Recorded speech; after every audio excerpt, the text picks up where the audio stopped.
Welcome to Bamfordrose, and in this week's question of the week we're going to do our annual price review of the entire Aston Martin range. Before we get into that review for 2022, then click in the link in the bio below to go back to question of the week 100, where we look at the prices earlier on last year. For the various models, we defined an entry price and prices at the top end of each model market. I discussed in that video that I'd discount high mileage cars or cars that have got problems, maybe the interior's worn, maybe the paint is quite bad. And I also didn't include the special editions, meaning that the price defined at entry and at top end was realistic for the mainstream and not the extremes of poor wear or special editions. So go check out the link in the bio to question of the week 100 and then come back for this year's review.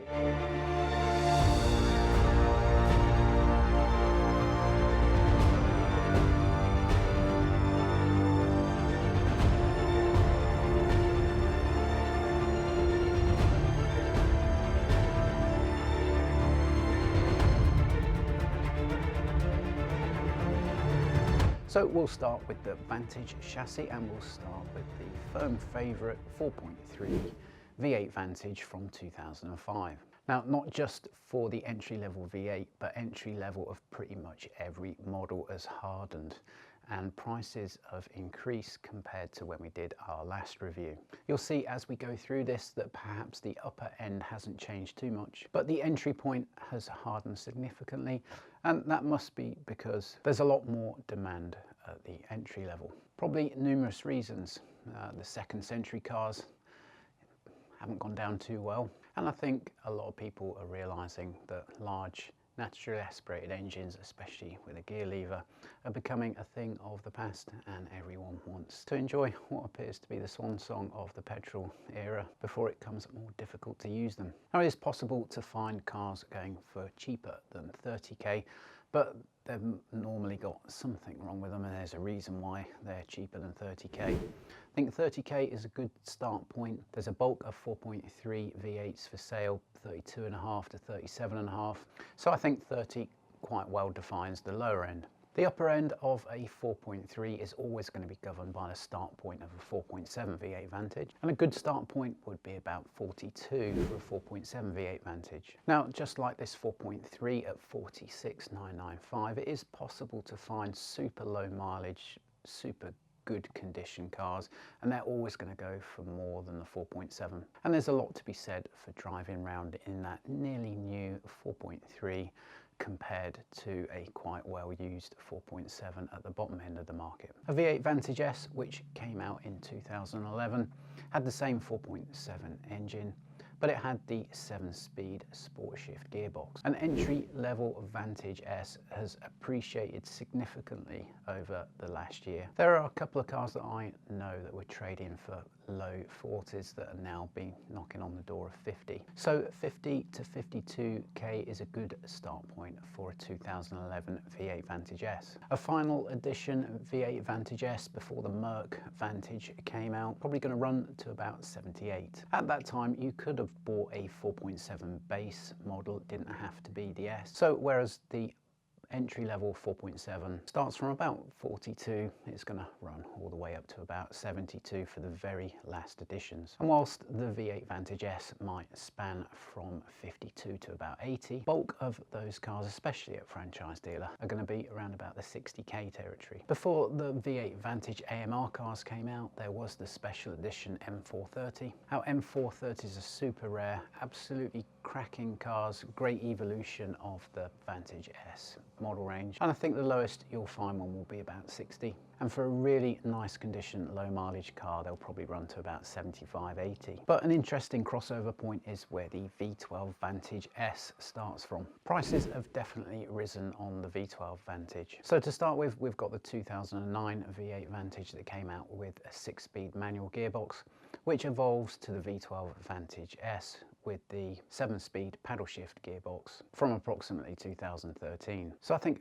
a start point for the 6-speed V12 Vantage is going to be approximately £75,000, which seems to run to about £90,000 before we get to the start point of the V12 Vantage S models. Sensible start point for a V12 Vantage S appears to be about 100k, which runs to about 120k for the very last best examples. An interesting crossover is the V8 Vantage AMR car. The AMR package, the driving experience that you get from that car is awesome, and the special edition final run V8 cars seem to sit within the 85 to 100k bracket. That leads us to the Mercedes Vantage. Flipping through the classifieds, it's almost reminiscent of flipping through Bentley classifieds, and you see a ton of Continentals for sale. A lot of them, when they first came out, were sold on finance packages which have finished, and now there's an absolute glut of them available in the marketplace. Prices start from about 90, and based on residual value alone. It's certainly heartwarming to see that the AMR cars are valued more lovingly. The Merc Vantage runs to about 200k, but in just over 2 years' time be prepared to see 110k at least wiped off that. That concludes our roundup of the Vantage chassis. Let's move on to DB9. The 2005 DB9 is definitely appreciating now. Just need to be careful if buying at the bottom end of the market, then the car doesn't need a lot of repairs and maintenance doing. Quite easy to lose 10 or 15k in maintenance on one of these things. So if you bought at the bottom end plus that maintenance cost, just got to check that your all-up price couldn't have actually got you into the seat of a better car to start with. And exactly the same for the DB9 is the same for the V8 Vantage. We said previously for the V8 Vantage that the bulk of the 4.3s was sitting around about the 35 to 40 mark, and upwards of 35k should be getting a really good, well sorted, low mileage, great condition car. For that amount of money relative to what else is out there in the market, then I think that's a really good proposition. What isn't quite right, doesn't sit quite right with me at least anyway, are the cars sitting at entry point, you know, only 5k lower, and they need lots and lots of maintenance and evolution. So whilst I can agree that a well sorted 4.3 V8 Vantage sits about 35 to 40, I don't agree with some of the ones that need a lot of maintenance sitting at 30 or just below.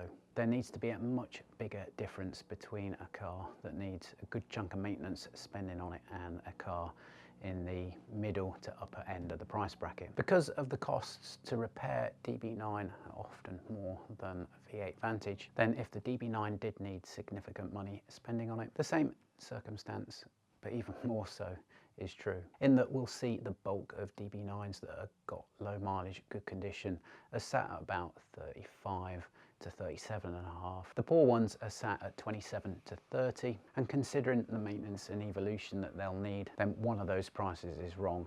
It's either the starting price of the entry level, or it's the price that the bulk of them sit at.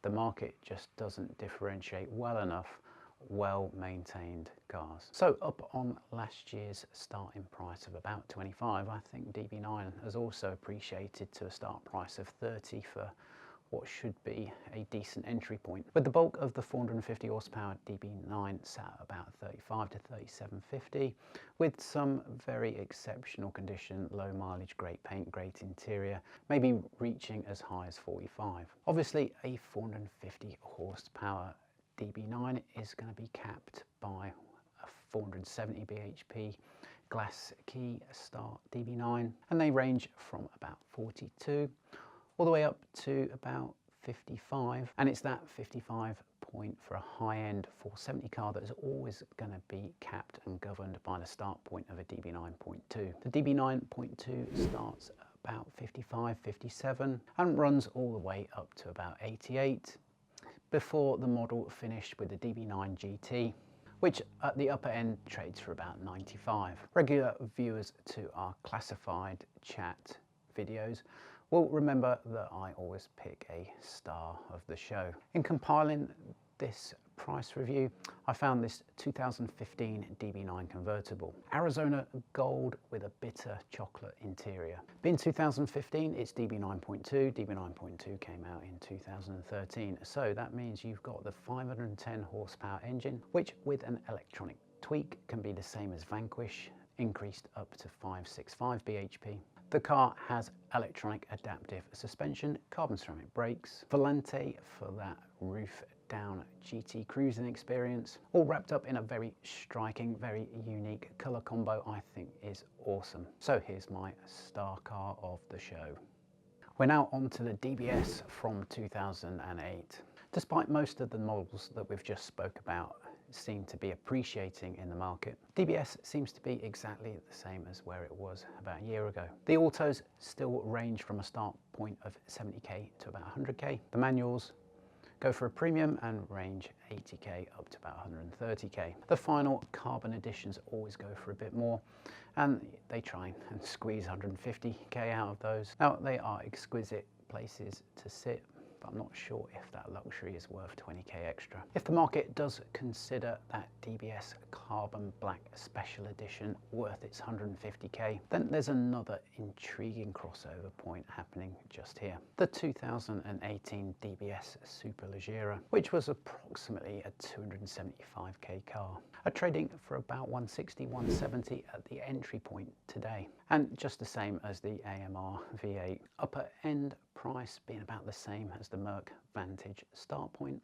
It's also heartwarming to see the very analog DBS from 6 years earlier is trading at almost the same price point as a 2018 DBS Superleggera. The DBS Superleggera might win in a game of top trumps, but just like the AMR DB11 I've driven and the new Merc Vantage, they're completely different driving experiences from the older analog cars, and it's that analog feel that the market seems to favour. Next, a firm favourite at Bamfordrose is the Aston Martin Virage. Normally always come in good colour combos, top spec piped interior. The lowest you'll see one of those go for is about 65, and they'll run to about 80. 80k for a top end Virage is about 20k more than a starting 2013 DB9. Considering the DB9.2 replaced the Virage, then Virage is commanding the upper end of the price bracket at 80. Just goes to show how well regarded the Virage is. Virage leads us into the new Vanquish and the 6-speed version. These haven't changed much either compared to last year.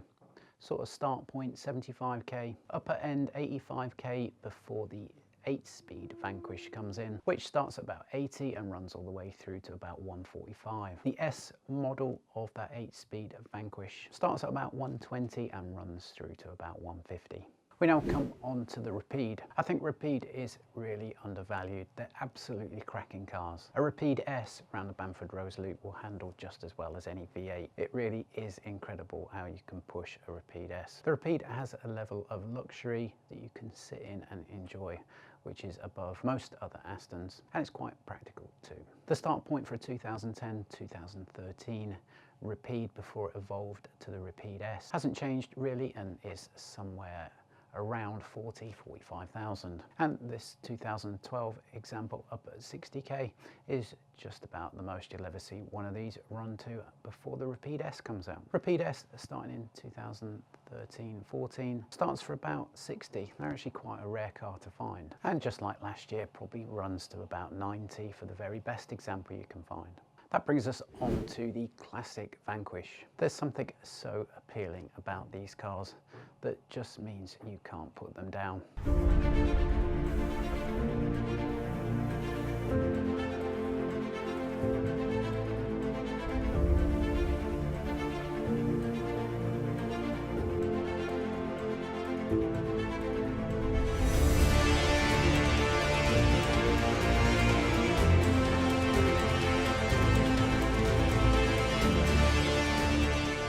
There's the jeopardy because they often don't find themselves out of a workshop for too long. Due to market forces, the Vanquish has taken a bit of a dive recently, and the original non-S Vanquish from 2001 trades at about 50-55. But I'd be very, very cautious about those cars.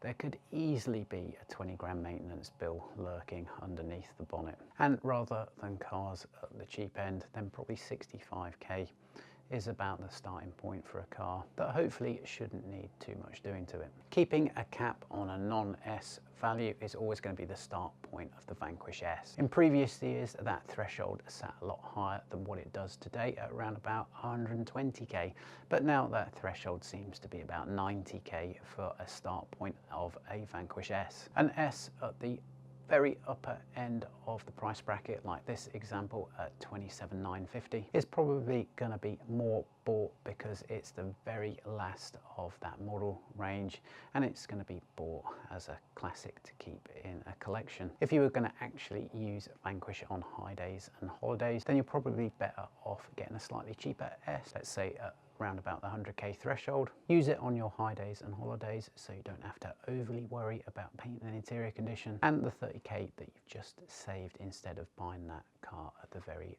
upper end you can use on maintenance. And being a Vanquish, it won't take too long for the car to munch through that 30k either. Now we come on to DB11, and just the same as the Merc Vantage, just like an unwanted Bentley Continental, there's a stockpile of these littering the classified. 90k seems to be where most of the V12s are sat, but for 90k you could have had the very best of the original 6-speed V12 Vantage. You could get yourself a manual DBS.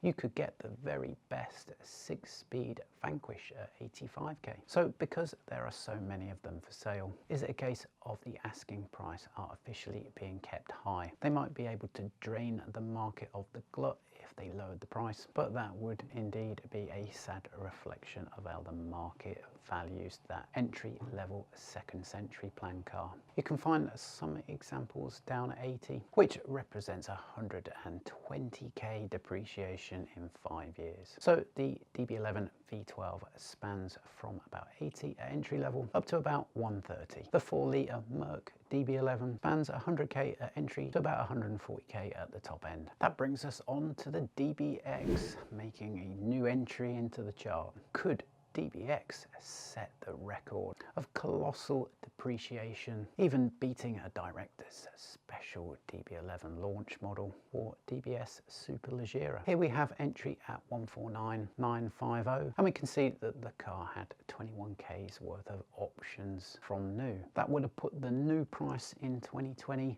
to about 179 or 180k, meaning that for the 11,000 miles and the 1 year that it's been on the planet, it's already seen 30k wiped off its value. DBX though, it's the saviour of the company. So whilst we can already see entry level at 150k, it's difficult to find the upper end because they were 158 plus spec. A half reasonable spec is probably going to see 180k, and it's going to be very interesting to see how DBX behaves in the second-hand market. Here's the end summary of all that price comparison, which we'll leave on screen to play out this week's question of the week. If you like this episode, then click us a like. Make your comments on Aston Martin prices. Subscribe to the channel, and we'll see you on the next question of the week.